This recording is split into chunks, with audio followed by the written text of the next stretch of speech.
If you are in a serious relationship, Cassie thinks that there is one question you must ask right now. Yeah, it is. So I started out when you guys telling you that when you're dating, there's one that you should ask on the dating app, and it's what's your most controversial opinion? And it's a great way to weed out right out the gate people you don't like.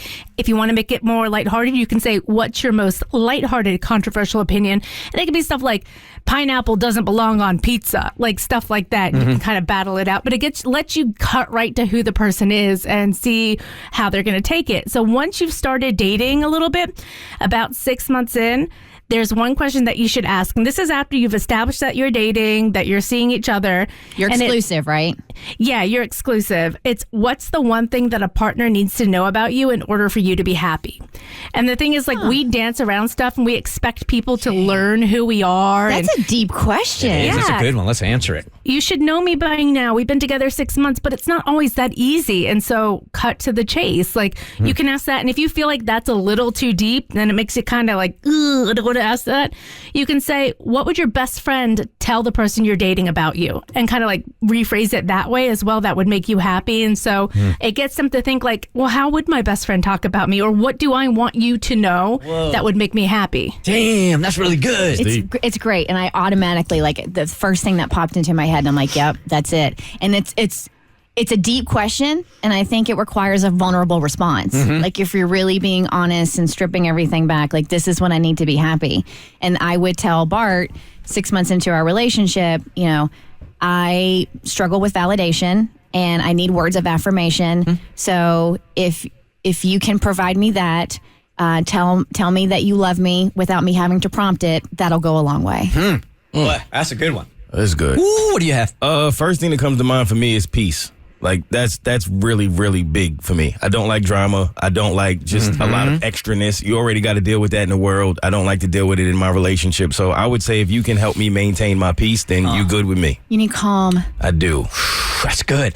I'm a tricky balance of wanting to be in a committed relationship but not lose my independence. That's good too. That's really good. I think because of the way I grew up, I had to take care of myself in every way, shape, and form. So I want to be together, but I don't want to feel shackled. So you need somebody that's secure and understanding that you having some personal time is no reflection on the relationship. It's just something that you need to fulfill within yourself. I'm super sensitive to that, man. I can feel smothered like that. I'm the same, and I've really, really struggled to find a person that can, like, be that kind of strong and secure. You only get one.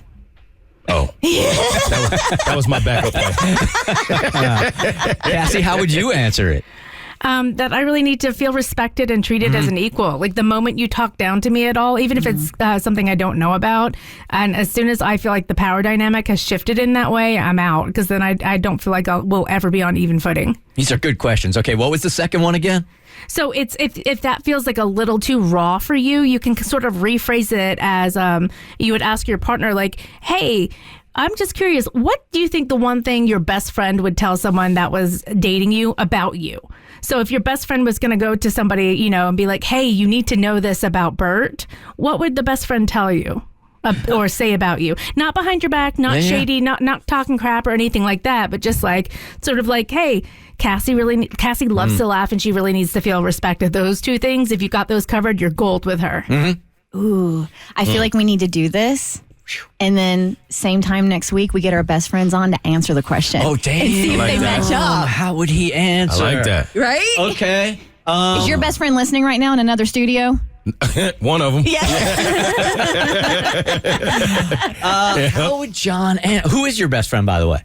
If it had to be one person, it would probably be Lance. I'd say my man LB. How long you known him? Since we were 15. Okay. Yeah, my Long best time. dude, I've known him since the 8th grade. I was just on the phone with him for an hour the other day. Your best friend? Amanda, we've known each other since the 3rd grade. Okay. They know us well. Better than we know ourselves, maybe. Should. Right? And I mean, there's been, you go through these ebbs and flows of as far as when you're really tight and then time or life separates you, but then you come back together. And so it's been like that, but hands down, we've been through the highs together. We've been through the lows together, and she should know me better than anybody. What would she say about you? I have no idea. What's her scouting report? I don't either. The good and the bad. Yeah. What's the scouting report? So Cassie, when our best friends are answering this, is it, I mean, it's a positive and a negative, or one or the other? Just positive. Okay. It's really the intent is to Okay. help the person you're dating be the best boyfriend or girlfriend to you that they can be. So like sometimes we don't see our own flaws. For me, it would be like I can get really heated and angry and obstinate. And so my best friend might be like, yo, when Cassie gets like that, just give her 5 minutes and then she'll like come crawling back and be like, I'm sorry, I'm such an idiot. okay. All right. You know, or it can just be like, make her laugh and you'll have her for life. That simple. Okay. In my head, this is what I think. She gives a lot and she expects a lot in return. That's fair. That's good. That's really fair. Yeah. Okay. He would say hibbity.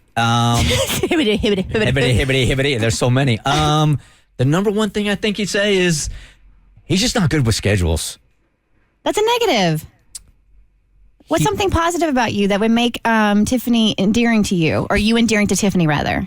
He provides. Okay. He is a really good provider. He provides. You never have to worry about that. We could do both positive and negative. And the thing is, you want to help, right? So, like, Yeah. you are a good provider, but that doesn't help Tiffany be a better girlfriend to you.